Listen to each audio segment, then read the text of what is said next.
नजर लाइव में आप सभी दर्शकों का स्वागत है। अभी तक की तमाम छोटी बड़ी खबरों के साथ मैं हूं रूपा गुप्ता। तो चलिए जानते हैं क्या रहा आज खास। बेंगाबाद के रातडी में शनिवार की आधी रात हुए भीषण सड़क हादसे में एक एसआई की मौत हो गई। रविवार को सदर अस्पताल में शव का पोस्टमार्टम कराने के बाद गिरिडीह पुलिस लाइन में मृतक एसआई को पुलिस सम्मान दिया गया। यहां नम आंखों से पुलिस कर्मियों ने अपने पुलिस परिवार के सदस्य को अंतिम विदाई दी। बताया गया कि घटना में 3 पुलिस कर्मियों समेत 5 लोग जख्मी हो गए थे। बताया जाता है कि शनिवार रात को एसआई विनय हांसदा के नेतृत्व में पुलिस की एक टीम गश्त पर निकलने वाली थी। पुलिस का वाहन उनके रात्रि स्थित किराए के मकान पर पहुंचा और एसआई विनय वाहन पर बैठे रहे थे कि मधुपुर की तरफ से आ रही गैस सिलेंडर लदे ट्रक ने पीछे से पुलिस वाहन को धक्का मार दिया। भीषण हादसे में गैस सिलेंडर लदा वाहन एसआई विनय और पुलिस वाहन को 25-30 मीटर तक घसीट कर ले गया, जिसमें एसआई की मौत हो गई। वहीं वाहन पर सवार आरक्षी नागेंद्र कुमार, नवीन कुमार एवं चालक संजय कुमार जख्मी हो गए। घटना की जानकारी पर बेंगाबाद थाना पुलिस पहुंची और घायलों को सदर अस्पताल लाया गया। यहां पहले से व्यवस्था में तैनात नगर थाना प्रभारी राम नारायण चौधरी के जवानों का इलाज करवाया गया। सूचना पर सदर एसडीपीओ अनिल कुमार सिंह भी मौके पर पहुंचे और घायलों की स्थिति की जानकारी ली। बताया जाता है कि इस घटना में फुटपाथ पर सो रही शकुंतला देवी भी चपेट में आ गई है। महिला के दोनों पैर में गंभीर चोट लगी है। मिली जानकारी के अनुसार ट्रक पुलिस वाहन को सड़क के किनारे रेलिंग तक खींच ले गया था, जिससे रेलिंग भी टूट गई और रेलिंग से सटे झुग्गी झोपड़ियों में सो रहे महिला शकुंतला देवी घायल हो गई। पुलिस लाइन में पुलिस सम्मान देने के बाद शव को उनके पैतृक आवास भेज दिया गया है।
निकाय कर्मियों का हजारीबाग प्रमंडलीय सम्मेलन रविवार को गिरिडीह नगर भवन में संपन्न हुआ।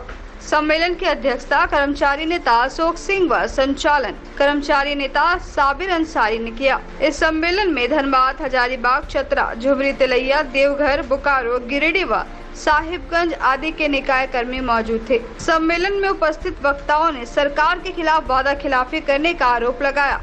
कहा कि चुनाव के समय सरकार ने निकाय कर्मियों के साथ जो वादा किया उसे पूरा नहीं कर रही है। सम्मेलन में उपस्थित निकाय कर्मियों ने आंदोलन की रणनीति बनाई। इस दौरान कर्मचारी नेता अशोक सिंह ने कहा कि सरकार अगर मांगे पूरी नहीं करती है तो सरकार के खिलाफ आंदोलन किया जाएगा। वहीं इस सम्मेलन में कई मुद्दों को लेकर भी चर्चा की गई।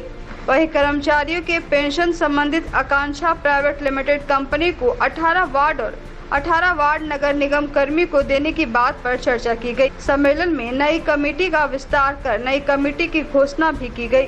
मौके पर अध्यक्ष लखन हरिजन, केदार हरिजन, मोहम्मद साबिर अंसारी, लखन शर्मा, मृत्युंजय सिंह, गिरिडीह नगर निगम के सिटी मैनेजर, सफाई कर्मी मौजूद रहे। का परमंडलीय शाखा हजारीबाग का गिरिडीह नगर भवन में सम्मेलन संपन्न हो रहा है। इसमें धनबाद नगर निगम, चास नगर निगम, गिरिडीह नगर निगम, हजारीबाग नगर निगम, उसके बाद खुसरो, चिरकुंडा, डोमचांच, कोडरमा सारे प्रतिनिधि इसमें सम्मिलित हैं। इस सम्मेलन में सबसे पहले तो हम लोग ये राज्य सरकार पर प्रस्ताव पारित कर दे रहे हैं कि जो पूर्व में ही मंत्री थे, नगर विकास मंत्री जो आज मुख्यमंत्री हेमंत सोरेन जी, जिन्होंने दैनिक वेतनभोगी कर्मचारी के लिए एक मुश्त नियमित करने का कैबिनेट से भी फैसला लिया, लेकिन आज तक एक भी नियमित कर्मचारी नहीं हो सका, बल्कि जो डायरेक्टर है वह मीटिंग पर मीटिंग बुला रही है। 3 साल से एक भी आदमी नियमित नहीं हो सका।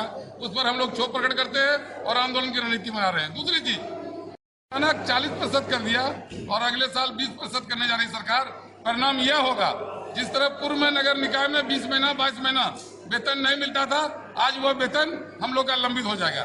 तीसरा मुद्दा है आकांक्षा, जो सफेद हाथी है उसको खोल दिया गया है और 40% नगर निगम का राशि आमदनी का उसको दिलवा दिया जाता है। इसी परिस्थिति में न तो नगर निगम सफाई कर पाएगा और आकांक्षा तो कुछ करता ही नहीं है। इसलिए हम लोगों ने कहा है आकांक्षा को बंद करो, और अगर जब तक बंद नहीं करते हो तो 50-50 बांटो। 40% वो भी ले रहा है, 40% इधर। ये आधा वार्ड 36 वार्ड गिरिडीह में अगर है, उदाहरण के लिए 18 वार्ड आकांक्षा सफाई करे, नाली सफाई करे, रोड करे, गली करे, और 18 वार्ड नगर निगम करे, तभी गिरिडीह स्वच्छ रह सकता है। और हम लोगों ने कहा है कि निकाय में जो योग्यता मैट्रिक रखा गया है, अब स्वीपर का बच्चा मैट्रिक पास नहीं होगा, अनुकंपा का लाभ नहीं मिलता है। बंगाल जैसे एडवांस और केरला जैसे एडवांस स्टेट में 8वां पास है, इसलिए इस राज्य में भी 8वां पास उसका रखा जाए। यह मांग हम लोगों की है। इन्हीं तमाम 5 सूत्री मांगों को लेकर बीमा, जो इस कोरोना काल में भी निकाय कर्मी नाली गली में काम करते हैं, इसलिए बीमा भी 5 लाख का इनका किया जाए सरकारी स्तर पर। आजाद लाइब्रेरी वार्ड नंबर 19 स्थित भंडारीडीह में रविवार को कोरोना वैक्सीनेशन का कैंप लगाया गया। बताया गया कि पहली बार जब यहां कैंप लगाया गया था तो मात्र 23 लोगों ने टीका लगवाया था, लेकिन आज यूनिसेफ स्कूल और चेतना विकास के पहल से कलेक्टर कोऑर्डिनेटर पुष्पा शक्ति ने घर घर जाकर लोगों को प्रेरित किया और इसके महत्व को बताया। तब लोगों में वैक्सीनेशन को लेकर जागरूकता आई और काफी संख्या में लोगों ने कोरोना का टीका लगवाया। वहीं इस कार्य में वार्ड पार्षद नजमा खातून का भी काफी सहयोग रहा। बताया गया कि स्वास्थ्य विभाग की मदद से यहां पर वार्ड पार्षद प्रतिनिधि मोहम्मद महबूब आलम के नेतृत्व में कैंप का आयोजन हुआ।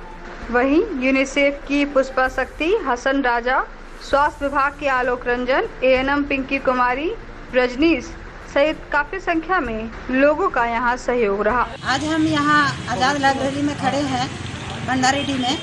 यहाँ पर दूसरी बार कैंप का आयोजन हुआ है और खुशी की बात है कि आज काफ़ी संख्या में लोग यहाँ पहुँच रहे हैं और यहाँ के जो वार्ड पार्षद हैं उनके ओर से भी पहल किया गया और डिमांड किया जा रहा है बार बार कि यहाँ पर मैडम कैंप लगाया जाए।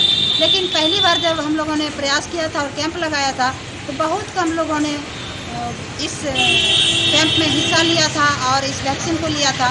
लेकिन आज आप देख सकते हैं कि यहाँ काफ़ी संख्या में लोग पहुँच रहे हैं और वैक्सीन को ले रहे हैं। यानी कि ये जो कोविड का वैक्सीन है इस पर भरोसा हो चुका है लोगों का, इनको लेना ज़रूरी है, इसके बारे में लोग जागरूक हो रहे हैं। मास्क भी लगा रहे हैं और अपने आप का ध्यान रख रहे हैं, लोगों को बता भी रहे हैं। तो हमारे साथ वार्ड पार्षद के प्रतिनिधि मौजूद हैं, वो इंजेक्शन टीकाकरण के लिए यहाँ आज़ाद लाइब्रेरी में दूसरे बार यहाँ पे हो रहा है और वार्ड नंबर 19 का वार्ड नंबर जनप्रतिनिधि हूँ और टोटल मोहल्ला में एक एक करके हम लोग सर्वे करके सारा ये इंजेक्शन टीकाकरण दिलाने का काम कर रहे हैं और मोहल्ला हर चौराहे हर मस्जिद में ऐलान करके और जितना ज़्यादा से ज़्यादा लोग आए और लें ताकि अपने आप को हम लोग कोरोना जो काल है उससे हम लोग लड़ सकें और उससे मुकाबला कर सकें। अभी हम लोग के पास समय है, जितना ज़्यादा से ज़्यादा लोग लेंगे और अपने आप को सेफ रखेंगे। तीसरी प्रखंड के गांधी मैदान में तीसरी पूजा कमेटी के द्वारा बड़े ही धूमधाम से गणपति उत्सव मनाया गया। पूजा के बाद प्रसाद वितरण व शाम में भंडारा का आयोजन किया गया। इसके बाद छोटे छोटे बच्चों एवं बच्चियों के द्वारा सांस्कृतिक कार्यक्रम का आयोजन किया गया, जिसमें नृत्य, संगीत, झांकी व एक से बढ़कर एक कार्यक्रम प्रस्तुत किए गए। इस संबंध में समिति के सदस्यों ने बताया कि इस वर्ष गणपति बप्पा की मूर्ति स्थापित की गई।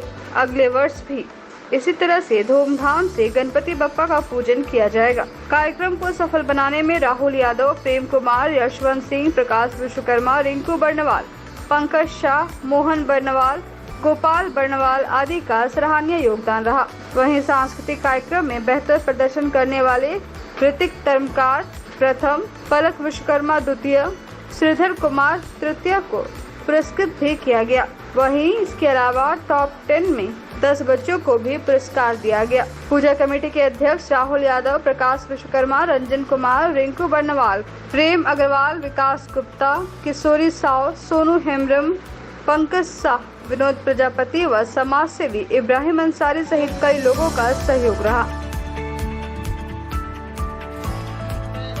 अपने मोबाइल का टॉर्च चलाया, बहुत बहुत धन्यवाद। और जाने में आपका अनुमय देख से देख रहा हूँ।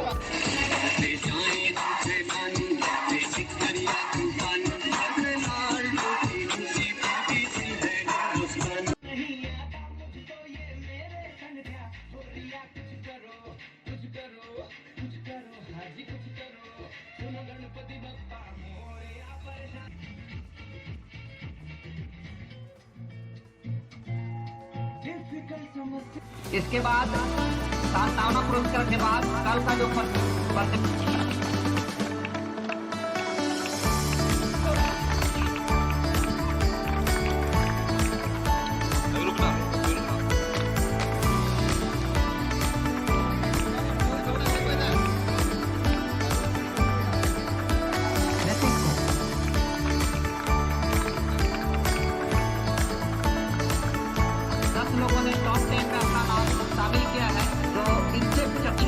पूजा समिति के द्वारा हम लोगों ने काफ़ी मेहनत किया और प्राइज भी वितरण किया। प्रोग्राम भी बहुत ही अच्छा किया। इससे अगले बार इससे भी बेटर करेंगे और भंडारा भी किया गया, जिससे हम लोग सफल बनाने में बहुत ही अच्छा था।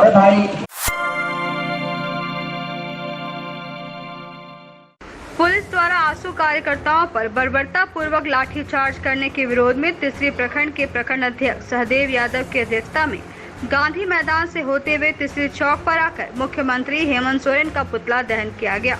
इस दौरान कार्यकर्ताओं ने हेमंत सोरेन हाय हाय के नारे भी लगाए। मौके पर आंसू की प्रखंड अध्यक्ष सहदेव यादव ने कहा कि हेमंत सोरेन इलेक्शन के समय किए गए वादे को पूरा नहीं कर रही है और जनता को गुमराह किया जा रहा है। वहीं केंद्रीय कमेटी सदस्य दिनेश कुमार राणा ने कहा कि हेमंत सोरेन की सरकार में भ्रष्टाचार कूट कूट कर भरा हुआ है, लूट खसोट की राजनीति हो रही है, क्षेत्र में कहीं विकास नहीं हो रहा है। इस मौके पर श्रमिक संघ के जिला अध्यक्ष अशोक सिंह, जिला सचिव बलबीर यादव, प्रखंड उपाध्यक्ष संजीत सिंह, विकास कुमार दास, अरविंद यादव, कार्तिक राय, बबलू राम, छोटू सिंह सहित दर्जनों कार्यकर्ता शामिल थे। कहना चाहूँगा कि झारखंड सरकार हेमंत सोरेन जो जनता के बीच में वादा किए थे उसमें से किसी भी बात पर वो खरा नहीं उतर रहे हैं। मैं सीधे तौर पर कहना चाहूँगा कि जो वादा करके उस सत्ता में गए हैं, सरकार बनाए, जो हेमंत सोरेन मुख्यमंत्री बने हैं, वो जनता के बीच में जो वादा किए हैं उस वादा पर वो खरा उतरे, नहीं तो आशु पार्टी जमीन से लेके सदन तक जो है वो आंदोलन करेगी और नहीं तो उन्हें इस्तीफा देना चाहिए। बस मैं आज केंद्रीय समिति के द्वारा ये आशु पार्टी के जो कार्यकर्ताओं पे मुख्यमंत्री आवास पे जो ये लोग स्मरण पत्र देने गए पार्टी के कार्यकर्ता, उसमें जो लाठीचार्ज किया गया उसका हम निंदा करते हैं और इसका हम लोग पुरजोर आंदोलन करेंगे सड़क से लेकर सदन तक। जो इस तरह का मुख्यमंत्री के द्वारा बर्बरतापूर्वक पुलिसिया जुर्म से जो है मैंने कार्यकर्ताओं को हताहत नहीं करें और जो भी मैंने 27% का आरक्षण है, जो यहाँ की बेरोजगारी की समस्या है, जो यहाँ का जो बालू का जो फ्री करने का बात है, वो सारे चीज़ का जो है लोगों को छूट दे ताकि लोगों को रोजगार मिले। एक तो कोरोना काल से जो है लोग काफ़ी प्रभावित हुआ है और इसमें मुख्यमंत्री को एक जरा भी यहाँ के गरीब गुरबा झारखंड के तो उस पर ध्यान नहीं है। केंद्रीय कमेटी के निर्देशानुसार पूरे झारखंड में हेमंत सोरेन के द्वारा आशु पार्टी स्मरण पत्र के माध्यम से ज्ञापन सौंपने के लिए रांची गई थी और उसी के आलोक में हेमंत सरकार आशु पार्टी के कार्यकर्ताओं पर बर्बरतापूर्ण लाठीचार्ज करवाए। इसी के खिलाफ में पूरे झारखंड में मुख्यमंत्री का पुतला दहन का कार्यक्रम पूरे झारखंड में चल रहा है। चूँकि हेमंत सरकार ने जो वादा किया था वो वादा पर खरा नहीं उतर पाई है। चूँकि उन्होंने कहा था कि 27% आरक्षण देंगे, साथ ही बेरोजगारों को नौकरी देंगे, साथ ही ग्रेजुएशन करने वाले को 5,000 रुपये स्टाइपेंड देंगे और MA करने वाले को 7,000 स्टाइपेंड देंगे और बालू घाट का जो है नीलामी नहीं होगी, फ्री किया जाएगा और यहाँ पर जो बेरोजगार हैं 50,000 बेरोजगार हैं उनको नौकरी दी जाएगी। लेकिन आज तक एक भी उनका एजेंडा के तहत आज भी एक भी काम नहीं कर रहे हैं, क्योंकि झारखंड की जनता को ठगने का काम कर रहे हैं।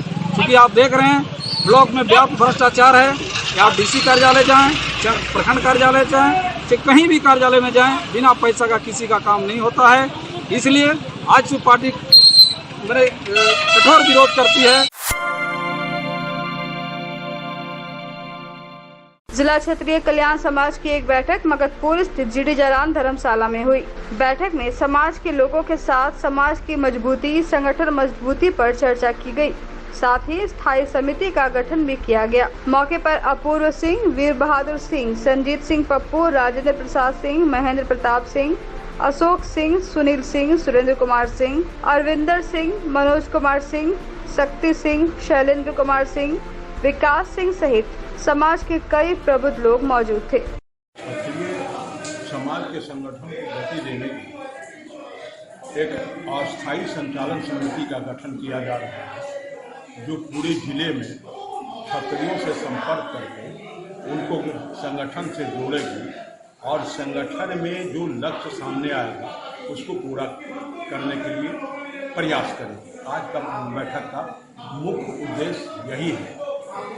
और इसके अलावा अभी आपने कमेटी का घोषणा करने की बात की। हाँ, वही संचालन समिति की घोषणा की जा रही है सर्वसम्मति से और सिर्फ हमारा भी एक ही लक्ष्य है कि पूरे जिला क्षत्रिय कल्याण समाज को संगठन को मजबूत करना और इसको घर घर तक पहुंचाना, पूरे जिले में रह रहे क्षत्रियों का पारिवारिक ब्यौरा इकट्ठा करना और उनको संगठन से जोड़ना, उनकी हर समस्याओं का समाधान करना, समाज में व्याप्त कुरीतियों को दूर करना, यही हमारे संगठन का मुख्य उद्देश्य है।